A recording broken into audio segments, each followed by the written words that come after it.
Le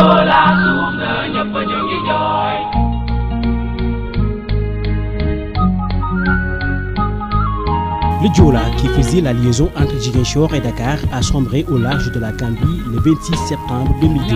Le bilan officiel est de 2000 morts. Bien plus, selon les associations de victimes, le bateau transportait 4 fois plus de passagers que sa capacité. La majorité des corps sont toujours dans l'épave à 18 mètres de profondeur. En Mbao, près de Dakar, le mémorial a été créé.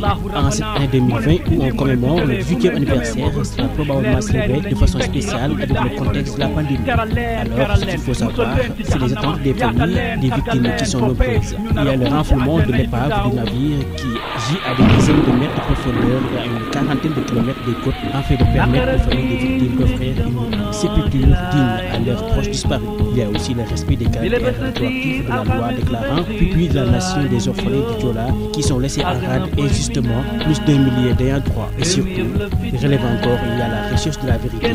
Ce que les familles n'ont jamais cessé de réclamer, c'est que toute la lumière soit faite dans cette tragédie qui garde encore beaucoup de mystères afin que les responsabilités soient situées et les auteurs sanctionnés pour éviter que la disparition de plus de 2000 victimes soit versée dans le compte des pertes et profits. Ce drame, une vraie tragédie nationale, n'a fait que mettre au grand jour les responsabilités des dirigeants de l'époque qui n'ont pas été à la hauteur pour secourir les naufragés. Les secours sont arrivés sur le lieu le lendemain dans l'après-midi. Il s'en est suivi une conspiration du silence avec comme objectif de trouver les 10 millions de francs CFA versés aux parents des victimes qui ont accepté et la seule action qui a réconforté certains. En tout cas, depuis la tragédie, le dossier lui aussi englouti par la mer. En effet, sur le plan judiciaire, un dossier ouvert en France dans le cadre de ce naufrage qui comptait 18 Français parmi les victimes a abouti à la prononciation de non-lieu.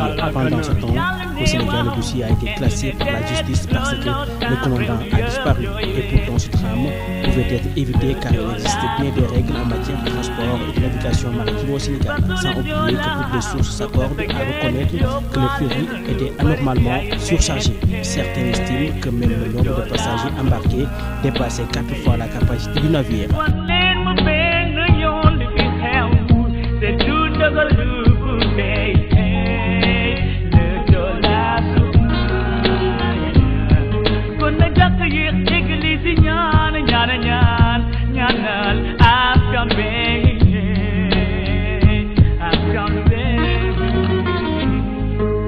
I don't think